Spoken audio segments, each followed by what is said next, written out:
The doctor's voice was calm, almost detached. "Norman, it's stage 2. We caught it early enough to have hope, but the path forward won't be easy." Norman Bargeman sat silently across from the oncologist, his thoughts spinning in a storm of disbelief and fear. Cancer. It was a word he'd always associated with other people. Strangers on the news or distant relatives he barely knew. Not him. Not now. At 42, he was in the prime of his life, thriving in his career, married to a smart and beautiful woman, and the proud father of 2 wonderful kids. This wasn't how life was supposed to go. The sterile walls of the doctor's office felt like they were closing in as the oncologist explained the next steps. Chemotherapy, radiation, surgery. The words blurred together in Norman's head, drowned out by one overwhelming thought. I can't tell Victoria. It wasn't a matter of trust. Norman loved his wife deeply. She had been his anchor during life's smaller challenges. But lately, things had shifted between them. She seemed distant, preoccupied, always glued to her phone or working late at the youth center where she volunteered. He didn't want to add to the tension in their marriage by dropping this news on her. Sitting there, Norman made a decision. He'd face this alone. When Norman returned home that evening, he found Victoria on the living room couch, scrolling through her phone. She barely glanced up when he walked in. Upstairs, their daughter Carol was blasting music, and their son Derek was immersed in his PlayStation game. It was just another typical evening in the Bargeman household. "Anything interesting?" Norman asked, nodding toward her phone. "Just emails from the youth center." Victoria replied quickly, locking her screen and setting the phone beside her. "I was thinking," Norman started, forcing a smile, "maybe we could do a family dinner this weekend. Just the 4 of us. That Italian place downtown?" Victoria hesitated, and something unreadable flickered across her face. "I think I'm busy Saturday. The youth center fundraiser," she said softly. "Maybe Sunday?" "Sunday works," Norman said, trying to hide his disappointment. Later, upstairs, he locked himself in the bathroom and stared at his reflection in the mirror. His fingers traced the contours of his face, as if searching for signs of the illness that hadn't yet appeared. "You're stronger than this," he whispered to himself. But no matter how hard he tried to steady his breathing, a sinking feeling churned in his gut. It wasn't just the diagnosis weighing on him. It was the growing sense that something about Victoria had changed, and he was determined to find out what. That night, as he lay awake beside her, he stared at the ceiling while Victoria's steady breathing filled the room. It offered no comfort. His mind replayed the last year. The late nights, the canceled plans, the hushed phone calls. He wanted to trust her, but too many pieces didn't fit. The next morning, Victoria left early, saying she had a meeting with the youth center's board. Norman hesitated for a moment, then did something he'd never done before. He logged into their shared phone account and checked her call history. One number showed up again and again. He copied it down and called, disguising his voice. "Hello, sorry, I think I've dialed the wrong number. May I ask who this is?" There was a pause before a man's voice answered. This is Jonathan Elmers. I'm a counselor at the youth center." Norman clenched his jaw. He'd only met Jonathan once, briefly, but his name came up far too often in Victoria's stories. "Oh, sorry," Norman said evenly before hanging up. That evening, when Victoria returned home, Norman had made up his mind. He needed answers. About her, about Jonathan, about the growing space between them. If she wouldn't tell him the truth, he'd find it another way. But first, he had his own battle to prepare for. The cancer treatments were set to begin in 2 weeks. He needed to summon every ounce of strength he had, not only to survive, but to take control of his unraveling life and save his family. The following Monday, Norman began chemotherapy. He sat in a row of recliners with other patients, all grappling with the same silent enemy. The sharp smell of antiseptic filled the room, blending with the hum of machines and occasional murmurs of quiet conversation.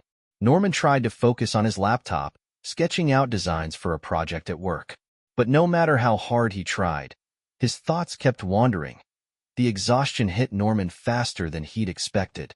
By the time he got home that afternoon, his vision blurred at the edges, and his muscles ached as if he'd been running all day. Victoria wasn't there, off at another meeting. The following days passed in a fog. Norman's symptoms weren't unbearable, but the constant fatigue clung to him like a heavy, unshakable weight. At home, he blamed it on a made-up flu bug to keep up appearances. Victoria, as distracted as ever, hardly noticed. The mix of relief and sting this brought him was hard to reconcile. That Friday over dinner, Victoria announced she'd be going out of town for a seminar with Jonathan Elmers. "It's for the youth center," she explained, cutting into her salad. "They're presenting a new program we're looking to implement." Norman didn't let his expression shift. "Sounds important," he said evenly. "When will you be back?" "Sunday night," she replied, her eyes darting away from his. Norman's stomach twisted, but he kept his tone casual. "You and Jonathan make a great team. The youth center's lucky to have you both." For a moment, her smile faltered, just barely. "Yeah, we work well together," she said softly. That flicker of hesitation told Norman what he didn't want to admit, but had long suspected. Later that night, when Victoria was asleep, Norman made a call to a private investigator his friend Brian had recommended. "Ruby Lambert's." "Before we start," Ruby said after hearing his story, "you need to be absolutely sure. Once I dig into her personal life, there's no turning back. Are you ready for what I might find?" Norman closed his eyes and thought about all the late nights, the excuses, and the pieces of the puzzle that didn't fit. "I need the truth," he said quietly, "whatever it is." Ruby promised to begin right away. Victoria left early the next morning, her suitcase neatly tucked into the car. Later that afternoon, Norman's phone buzzed with a message from Ruby. It included a photo of Victoria and Jonathan standing in front of a hotel lobby. They weren't doing anything overtly suspicious, just standing close and talking, but it was enough to send a chill through Norman's veins. He replied with a simple, "Keep going." The next day, while Norman rested on the couch, the doorbell rang. He wasn't expecting anyone, and the kids were out. When he opened the door, he found Jonathan Elmers standing there, holding a casserole dish. "Norman," Jonathan said warmly, flashing a disarming smile. "Victoria mentioned you weren't feeling well, so I thought I'd drop this off. Chicken and rice, my mom's recipe." Norman stared at him, the blood pounding in his ears. "Thanks," he said, taking the dish. "You want to come in for a minute?" Jonathan hesitated briefly, but then nodded. "Sure, if you're up for it." They sat in the living room, Jonathan talking casually about the youth center and Victoria's work. Norman kept his face neutral as he observed him. The way he spoke about Victoria, the ease with which he said her name. "You and Victoria seem close," Norman said after a pause, his tone steady. Jonathan chuckled. "Yeah, she's incredible. The youth center wouldn't be what it is without her." "That's good to hear," Norman replied smoothly. "Victoria's always been great at making people feel connected." For just a second, Jonathan's expression flickered, something unreadable crossing his face before he quickly recovered. Norman noticed it, tucking the moment away like another piece of evidence in his growing mental file. Later that evening, Norman's phone buzzed again. This time, Ruby sent several texts. Victoria and Jonathan checked into the hotel together. They requested adjoining rooms. Same reservation. Not much activity today, just saw them leave for dinner. Norman stared at the messages, his hands trembling.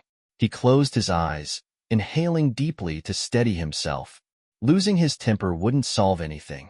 He needed to stay composed and think carefully about his next move. Victoria returned late Sunday night, her hair slightly out of place and her face tired. Norman met her at the door with a gentle smile. "How was the seminar?" he asked. "Exhausting," she replied, brushing past him with her suitcase. "I'm going straight to bed." Norman nodded, watching her climb the stairs. He held the soft smile on his face until she was out of sight. Then, his expression hardened. She'd had her chance to come clean, but she hadn't taken it. Now Norman knew he'd have to escalate. By Monday morning, as Norman lay awake beside her, staring at the ceiling, he realized something profound. The rhythmic rise and fall of Victoria's breathing, once a source of comfort, now felt like a cruel reminder of her betrayal. He wasn't ready to confront her yet, not without a solid plan. But one thing was certain. He would dismantle the lies and betrayals piece by piece. She and Jonathan had underestimated him, and Norman was determined to make them regret it. Mid-morning, Norman sat at his desk, sipping black coffee that barely made a dent in his exhaustion. His laptop hummed softly, displaying emails that demanded his attention, but his thoughts were elsewhere. He opened the folder Ruby had sent earlier that day. It contained photos and detailed notes from the weekend. Among the snapshots were images of Victoria and Jonathan leaving the hotel together, walking arm in arm, and dining at an upscale restaurant. Ruby's thoroughness was clear. Her notes revealed something deeper. Jonathan wasn't just a charming youth counselor. He had a trail of failed businesses and a mountain of debt stretching back years. Several of his former business partners had mysteriously walked away from ventures, leaving Jonathan unscathed and somehow better off. This wasn't just personal. It was calculated. If Jonathan was targeting Victoria, Norman realized it wasn't just for companionship. It was part of a larger scheme. The following evening, Norman stayed late at the office under the pretense of catching up on work. In reality, he was setting his first move into motion. His career had granted him access to resources and connections, and he planned to use them. Pulling in favors from private investigators and financial experts he trusted, Norman began assembling a file on Jonathan. The picture that emerged was damning. Fraudulent activities, unpaid loans, and a pattern of ingratiating himself with influential people to fund his endeavors. Norman smirked grimly. Jonathan had picked the wrong target this time. At home, Norman changed his approach. He became more attentive to Victoria, cooking her favorite meals, engaging in light-hearted conversations, and even suggesting a family getaway. Every moment of her unease was a quiet victory for him. He noticed the way her smile never reached her eyes and how she avoided eye contact whenever Jonathan's name came up. One evening, as they lay in bed, Norman turned to her with a gentle tone. "I feel like things have been a little off between us. Maybe we should spend more time together, reconnect?" Victoria's face softened into what Norman recognized as practiced sincerity. "That's a great idea. I've been feeling the same way." Norman nodded, masking his disbelief. She thought she still had the upper hand, and he was content to let her think so. A few days later, Norman found himself outside Jonathan's office. He'd left it unlocked, and Norman took the opportunity to dig through his desk. In a bottom drawer, he discovered a small leather-bound notebook filled with cryptic entries. The notes hinted at financial transactions that clearly weren't above board. Norman photographed every page. This wasn't just about Victoria anymore. This was about dismantling Jonathan's entire web of lies. That afternoon, Norman met with Ruby to share what he'd found. She flipped through the photos on her tablet, a smirk playing on her lips. "Your friend Jonathan's been busy," she remarked. "These look like payment schedules and unreported income. He's either hiding money, laundering it, or both. Can you connect him to anything concrete?" Norman asked, his voice calm but firm. "I'll need more time," Ruby replied. "But from what I've seen, he's definitely dirty. Give me a week, and I'll have enough to turn his life upside down." Norman nodded. "Good. I don't want him hurt, just ruined." That evening, as Victoria returned home, Norman was in the kitchen preparing dinner. She kissed him lightly on the cheek as she passed, and he caught a whiff of her perfume. It wasn't the scent he'd bought her last Christmas. It was something new, something unfamiliar. He filed the detail away. Over dinner, Norman struck a casual tone. "I ran into Jonathan today," he said, watching her carefully. Her fork froze midair for a brief second before she composed herself and took another bite. "Oh, what about?" "I just asked how things were going at the youth center," Norman replied easily. "You two are doing a lot of great work there." She smiled, but it didn't reach her eyes. "Yeah, it's been rewarding." Norman pushed just a little further. He mentioned some big plans for expansion. Said he might need help managing the finances if it happens. "You think you'll take on more responsibility?" Victoria shifted in her chair. "I don't know," she said, her tone a little too casual. "We haven't really talked about it." Norman nodded, hiding his smirk behind a sip of wine. "Well, I'm sure you'll keep me in the loop." The next week brought a major development. Ruby sent Norman a document titled Youth Center Fraud Investigation. It outlined Jonathan's involvement in embezzlement schemes connected to past organizations. While the evidence wasn't yet ironclad, it was enough to start raising alarms. Norman forwarded the report anonymously to a journalist he knew, someone passionate about exposing corruption in nonprofits. Within days, whispers of suspicion began to spread. Jonathan's reputation, carefully crafted around charm and altruism, was beginning to crumble. Norman's trap was working. Meanwhile, Norman continued his cancer treatments, enduring the grueling effects with a renewed focus. The battle for his health felt secondary now, compared to his determination to unravel the lies surrounding him. He wasn't just fighting for himself anymore. He was dismantling the betrayals that had turned his life upside down. Piece by piece, Norman was regaining control. He wasn't the man Victoria had betrayed anymore. He was someone sharper, colder, and more calculated. And he wasn't going to stop until every thread of Jonathan's schemes and every one of Victoria's lies was unraveled. Norman's body fought its battle with cancer, but his mind was entrenched in an entirely different war. Survival wasn't just about his health anymore. It was about ensuring Victoria and Jonathan fully understood the consequences of their betrayal. His plans, carefully set in motion, were starting to show results. The whispers about Jonathan and the youth center were growing louder. What had started in tight nonprofit circles was now rippling into the broader community. Emails circulated, questioning the center's financial integrity, and Norman could see the cracks forming in Jonathan's once polished reputation. He leaned back, quietly satisfied as he watched it all unfold. At home, Norman kept his mask firmly in place. He played the role of the attentive husband and caring father, planning movie nights, cooking dinners, and suggesting family outings. Victoria, cautious at first, began to relax, likely believing her secrets were still safe. Norman knew better. It was all part of the game. The third strike came in the form of a tip to the IRS. Ruby's team had uncovered discrepancies in Jonathan's financial records that hinted at tax evasion. It wasn't concrete proof, but it was enough to trigger an investigation. A few days later, Jonathan received a letter from the IRS announcing an audit. Norman imagined the panic on Jonathan's face as he read it and allowed himself a brief moment of satisfaction. But this was just the beginning. On a chilly Thursday afternoon, Norman received a call from Ruby. "You're going to like this," she said, her voice tinged with amusement. "Jonathan isn't just a fraud. He's a serial offender. He's been laundering money through nonprofits for years, using them as fronts to fund his personal ventures." Norman leaned back in his chair, his exhaustion momentarily replaced with a sharp focus. "Do you have proof?"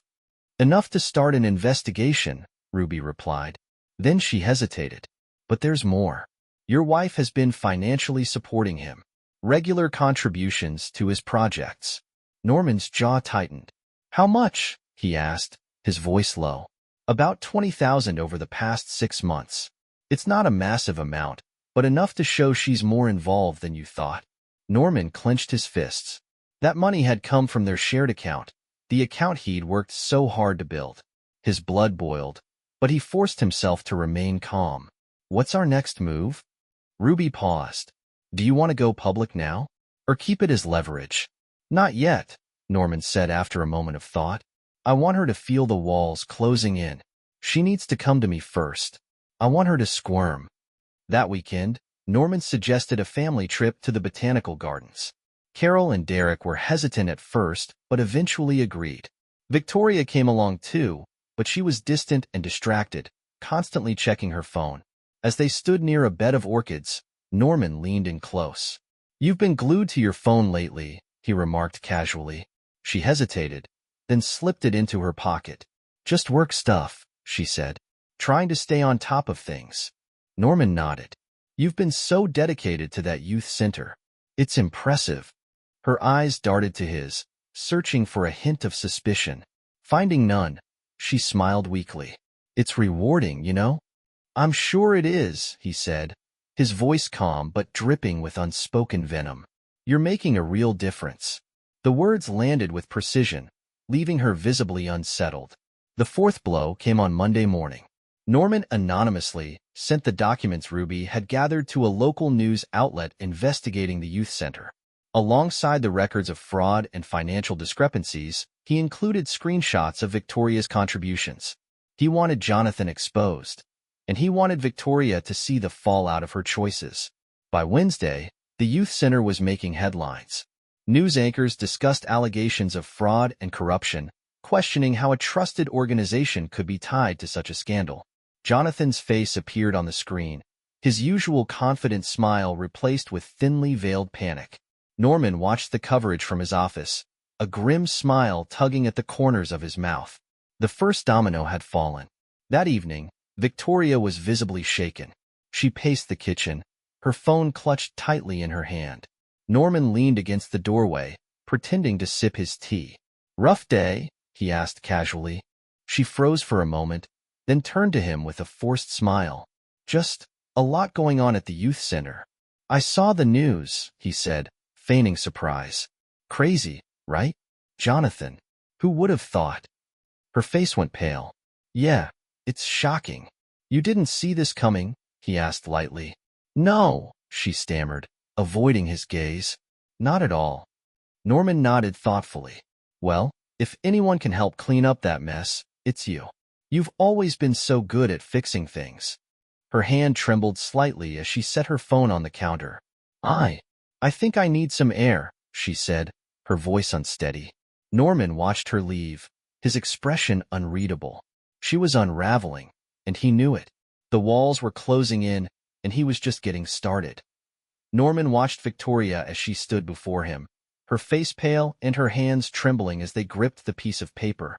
She looked like a shadow of the confident woman she once was, and for a moment, he felt the faintest twinge of pity. But it passed quickly. This was the storm she had created, and now she was drowning in it. "What's that?" Norman asked coolly, setting down the cutting board he'd been using to prepare dinner. Her voice wavered as she held the paper out toward him. "It's a subpoena," she said quietly. "They want me to testify. About Jonathan." Norman didn't immediately take the paper. Instead, he studied her, his expression unreadable. "And what are you planning to say?"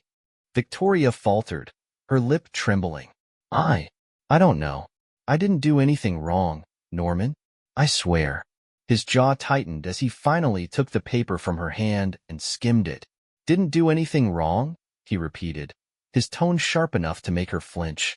$20,000 from our joint account, Victoria.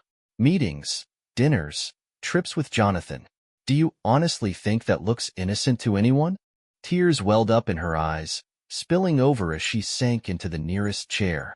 "I didn't know what he was doing," she sobbed. "He said it was for the youth center, for the kids. I thought I was helping." Norman let out a bitter laugh. "Helping? You were funding his schemes. You were his accomplice, whether you knew it or not. And now you're tied to everything he's done." Her sobs grew louder, her shoulders shaking as she buried her face in her hands. Norman stood silently, watching her break down. Part of him wanted to believe her, wanted to believe she was truly naive and had no idea what Jonathan was using her for. But the other part of him, the part that had seen her lies and betrayal up close, knew better. After a long silence, she looked up at him, her face streaked with tears. "What am I supposed to do?" she whispered. Norman leaned forward, his voice low and cold. "You're going to tell the truth. Every last detail. Because if you think for a second that Jonathan won't drag you down with him, you're more naive than I thought. He'll sell you out in a heartbeat to save himself." Her lips trembled, and she nodded weakly. I'll do whatever it takes to fix this." Norman straightened, crossing his arms. "It's too late to fix it, Victoria. You can't undo what's already been done. The only thing you can do now is damage control, and even that won't save your reputation." She didn't reply, her head bowed in defeat. In the days that followed, the scandal reached its peak. Jonathan's arrest was the lead story on every local news outlet, and the details of his fraudulent schemes were dissected relentlessly. His ties to Victoria became a key focus, with reporters speculating about her role in his activities. True to Norman's prediction, Jonathan wasted no time implicating others in his desperate attempt to secure a plea deal. Victoria's name came up repeatedly, and though no formal charges had been filed against her, the court of public opinion was already passing judgment. At home, the atmosphere was heavy and tense. Victoria moved through the house like a ghost, barely speaking to Norman or the kids. Carol and Derek noticed the change, their questions becoming harder for Norman to deflect. Why is Mom always so upset? Carol asked one evening as Norman helped her with homework. She's going through a tough time, Norman said carefully. But she loves you both very much. Carol frowned. Is it because of the news? I saw her name on TV. Norman paused, his heart sinking. What did you see? They were talking about that guy from the youth center, she said hesitantly. They said Mom gave him money. Is she in trouble? Norman knelt beside her, meeting her eyes. Your mom made some mistakes, he said gently, but we're going to figure things out. You don't need to worry about that, okay? Carol nodded, though the worry in her expression didn't fade. One night, as the fallout continued to spiral, Victoria approached Norman again. She looked even worse than before. Her eyes bloodshot, her hair disheveled, and her face pale and gaunt. They want me to take a deal, she said, her voice barely above a whisper. Norman set down the book he was reading and looked up at her. What kind of deal? They said if I testify against Jonathan, they might not press charges against me. Her voice cracked, and fresh tears spilled down her cheeks. Norman, I don't know what to do. He stared at her for a long moment, his expression hard. You tell them everything, no matter how much it hurts. Because if you don't, Jonathan will throw you under the bus, and you'll go down with him. She nodded shakily, her entire body trembling. I'm sorry, she whispered. Norman didn't respond. Her apologies meant nothing to him now. The damage was done, and there was no undoing it. As she turned to leave, he called out to her. Victoria. She stopped and looked back at him, her eyes filled with desperation. When this is over, he said evenly, we're done. Her face crumpled, and she turned away, walking back to their bedroom without another word. Norman leaned back in his chair, his heart heavy but resolute. The storm had swept through their lives, leaving destruction in its wake. But as far as he was concerned, it was the only way forward. Sometimes, you had to let everything fall apart before you could start rebuilding. Norman stood firm as Victoria collapsed onto the couch, her sobs echoing through the living room. He felt no sympathy, just a cold, heavy resolve. The fallout had only just begun, and while he would shield their children from the mess, Victoria would have to face the consequences on her own. The scandal soon reached Carol and Derek.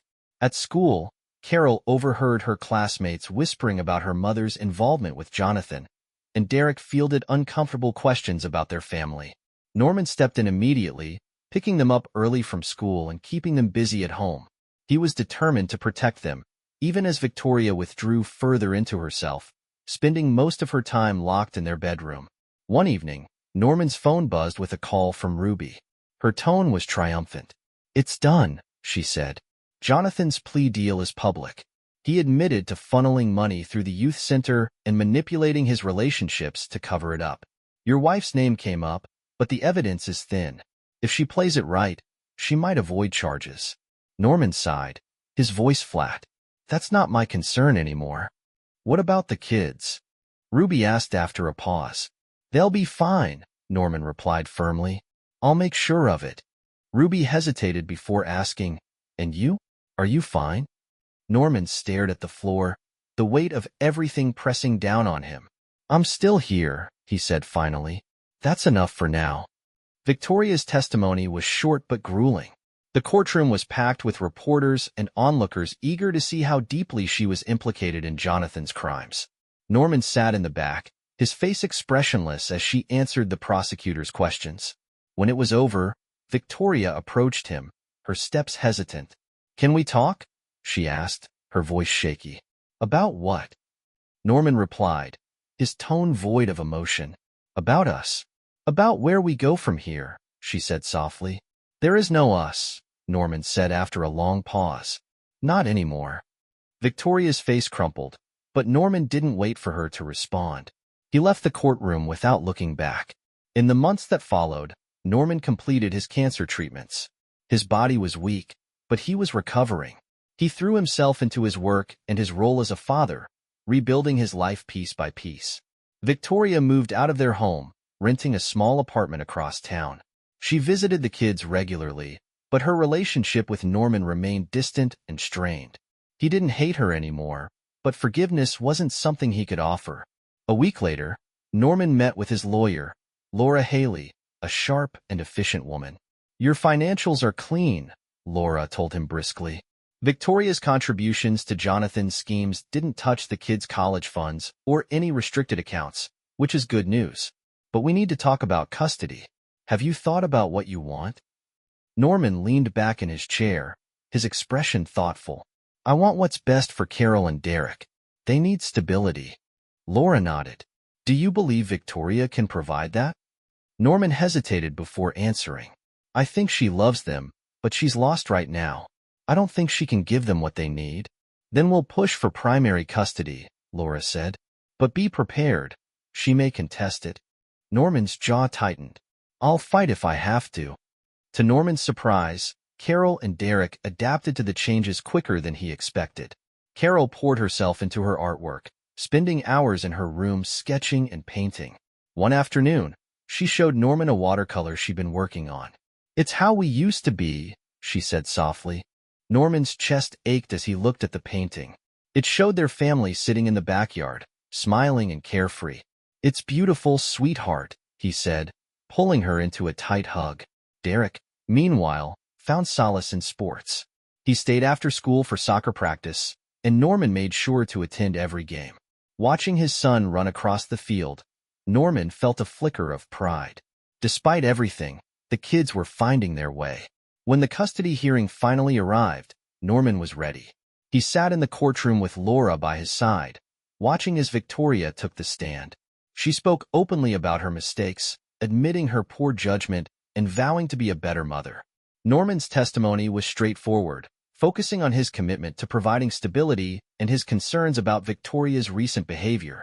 The judge deliberated for several days before issuing a ruling. Norman would have primary custody, with Victoria granted visitation rights. As they left the courtroom, Victoria approached him. "Thank you for being fair," she said quietly. "I'll do everything I can to show you I'm serious about this."